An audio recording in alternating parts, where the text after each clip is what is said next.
Бисмиллах, вальхамдулиллах, вассалату вассаламу аля расулиллах. Урматтуу мусульман бир тууганым, Аллах Таалага эң жагымдуу, Аллах Таала жакшы көргөн ибадаттардын катарын дагы толуктап кете турган болсок, бул эгерде мусулман пенде бир амал аткара турган болсо, же бир иш кыла турган болсо, мына ошол ишти так аткарыштыгы, аны эң сапаттуу кылып, аны кылдаттык менен эң мыкты деңгээлде, эң жакшы көрүнүштө аткарыштыгы бул Аллах Таалага сүйгөн, Аллах Таалага жаккан амал. Бул амал дүйнө иштери болсун, же шарияттагы ибадаттар болсун, мына ушундай шарият көргөзгөндөй толук кандуу аткарыштык бул Аллах Таала сүйгөн амалдардын катарында. Балки биздин шариятыбыз мына ушул нерсеге муну буйруган. Жана ошондой эле дагы дүйнө иштерине дагы эгерде бирөөлөр мамиле кыла турган болсок, эң жакшы сүрөттө мамиле кылыштык. Эгер бирөөгө жардам бере турган болсок, же бирөө менен соода кылып кыла турган болсок, же бирөөнүн ишине бүтүрүүгө бир ижарага иштеген барып кыла турган болсок, мына ошол жерде ишти тыккан аткарыштык. Же болбосо бир жерге башчы болуп кыла турган болсо, мына ошол жерде ишти эң сапаттуу мыкты деңгээлде аткарыштык бул Аллах Таала сүйгөн амалдардын катарында. Ал эми тескеринчеси шашкалактык кылып, же жалкоолук кылып, амалды аткарганда, же бирөөнүн ишин кылып атканда, аны бир эптеп-септеп бүтүрүп коюштук бул Аллах Таалага жакпаган амалдардан.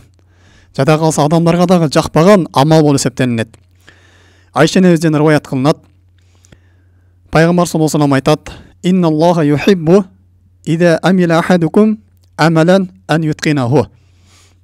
Аллах Таала силердин бирөөңөр кандайдыр бир иш аткара турган болсо дейт, кандайдыр бир амал аткара турган болсо, аны так, мыкты, эң жакшы кылышын дейт, жакшы көрөт дейт. Аллах Таалага мына ушул жаккан амал деп Пайгамбар саллаллаху алейхи ва саллям бизге баяндап берип атат. Жана Аллах Таала Кур'ан-ы Каримде бизди эгерде иш кыла турган болсок, амал кыла турган болсок, аны жакшы көрүнүштө, сүрөттө аткарууга буйруп, ахсину, эгер бир иш кыла турган болсоңор, аны жакшы кылгыла дейт. Инна Аллаха юхиббул мухсинин. Аллах Таала мухсиндерди, жакшылык кылуучуларды ишти аткарган кезде аны тыкан, шарият көргөзгөндөй, адамдардын көңүлүнө жага тургандай аткарган адамдарды Аллах Таала жакшы көрөт дейт. Демек, Аллах Таала бизди кандай бир иш кыла турган болсок, мына ошону бир жакшы көрүнүштө, мыкты деңгээлде, сапаттуу кылып, аны шашкалактап, бир кемчиликтүү кылып койбостон толук аткарганды Аллах Таала жакшы көрөт экен. Эми бул көрүнүштөрү бул шариаттык амалдарда дагы мына ошого буйруган. Шариятта мисал үчүн ибадатта болсун, же илим талап кылууда болсун, Аллах Таала ушул ихсанга, аны так, тыкан аткарууга буйруган. Мисал үчүн ибадатта бул сөзсүз түрдө амал жакшы болуш үчүн, эң мыкты Аллах Таалага жага турган болуш үчүн инсан ибадатта биринчи эң авval ихласка маани бериш керек. Кылып жаткан ибадатта сөз түрдө Аллах Таала үчүн деген жүрөктө ниет болуш керек. Ар бир ишти Аллах үчүн гана аткарыш керек. Эгерде инсан ибадат кыла турган болсо, бирок ошол ибадатында Аллах Таала үчүн болбой кала турган болсо, башка бир дүйнө кызыкчылыктар аралашып кала турган болсо, анда бул ибадат ихсан деңгээлинде аткарылыптыр деп эсептелинбейт. Бул ибадат кабыл болбойт. Дагы экинчи шарты, ошол кылган ибадат шариятка топ келиш керек. Мына ошондо бул амал Аллах Таалага көтөрүлүп барат.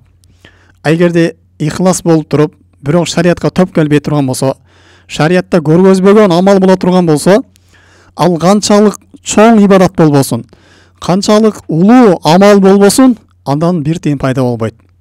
Буну шариятыбызда көбүнчө мындай амалдарды бидат деп коет. Бидат деген динде жок, динге киргизген жаңылык амалдар. Биз канчалык акча сарптабайлы, бирок динде жок көрүнүштү аткара турган болсок, динде жок тарапка жумшай турган болсок ошону ибадат деп, анда бул ибадат Аллах Таалага көтөрүлүп барбайт. Ошондуктан ар бир ишти аткарган кезде биздин амалыбыз толук болсун дей турган болсок, Аллах Таалага жага турган сүрөттө болсун дей турган болсок, анда сөзсүз түрдө биз ибадатта биринчи ихласка маани беришибиз керек. Андан кийин ошол шариятка төп келип атабы, шарият ушул нерсеге буйруганбы, көргөзгөнбү, ушул нерсе шариятта барбы, жокпу, ошого маани беришибиз керек. Андан кийин дагы ибадатта өзгөчө дарат алган кезде дагы пайгамбар саллаллаху алейхи вассалам жакшылап толук дарат алууга буйруган.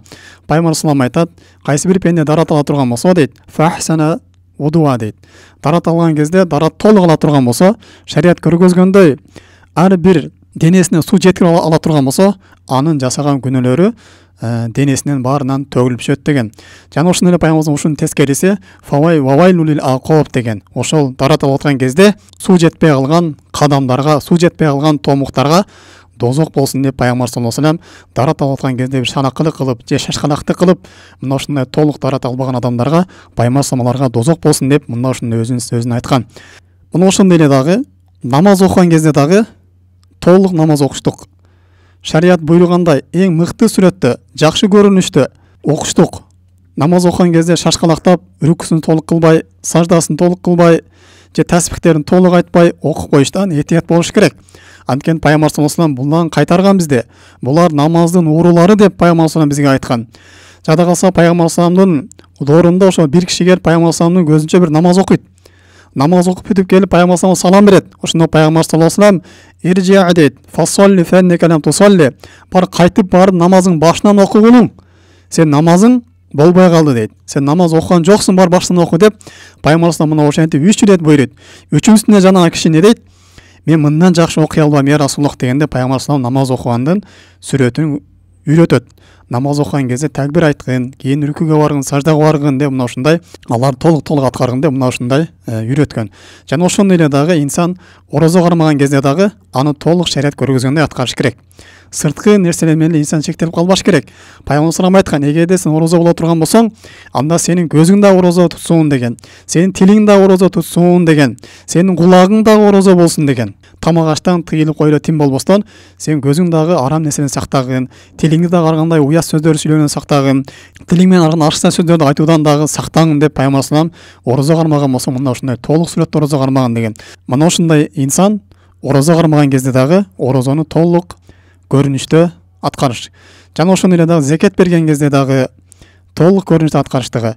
Жана ошондой илим алган кезде дагы, Куран жаттаган кезде дагы инсан ушул толук көрүнүштө аны тыкан, так жатташтыгы бул шарият бизге буйруган амал.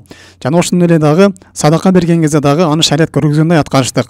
Кээ бир адамдар бар, садака берет, жакшылык кылат, бирок артынан ыгылат, мына ошол адамга зыян берет. Мына ошол нерсесине мактанат.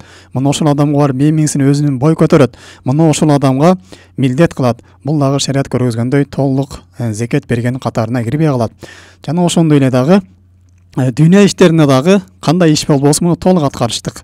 Эгерде соода сатык кыла турган болсоңуз, мына ошондо толук шарият көргөзгөндөй аткарыштык. Эгер бир нерсе сата турган болсоңуз, анын айып кемчилигин айтып сатыштык. Жалган айтпаштык. Кандай болсо ошондой сатыш керек.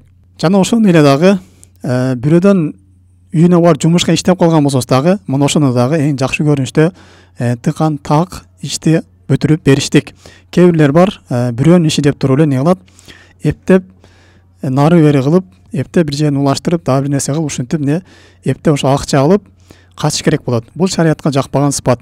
Бул мунафыктык болуп эсептелинет. Бул ошол өзүнүн берген убадасына кыянат кылган болуп эсептелинет. Мына ошол алган эмгек акысы бул адамга харам болуп калат. Эгерде ошону тыкан кылып, ошол адамга жага турган кылып, жакшы бир көрүнүштө аткарып бербей турган болсо, анда бул ошо бирөөнүн акчасын кыянаттык менен пайдаган болуп калат. Жана ошондой эле дагы эгерде бир жерде бирөө мугалим боло турган болсо, же бир жерде врач болуп иштей турган болсо, же кандай бир мекемеде иштей турган болсо, мына ошол ишине дагы өз убагында барып, өз убагында келиштик. Жана мына ошол ишти аткарып жаткан кезде дагы ишти так, мыкты аткарыштык. Мына ушул Аллах Таалага жаккан амалдардан болду деп эсептелинет экен. Аллах Таала баарыбызга туура жол берген болсун, баарыбызды туура жолуна бекем кылган болсун. Субханакаллахумма бихамдик, ашхаду ан ла илаха илля анта, астагфирука ва атубу илейк. Ассаламу алейкум рахматуллахи ва баракатуху.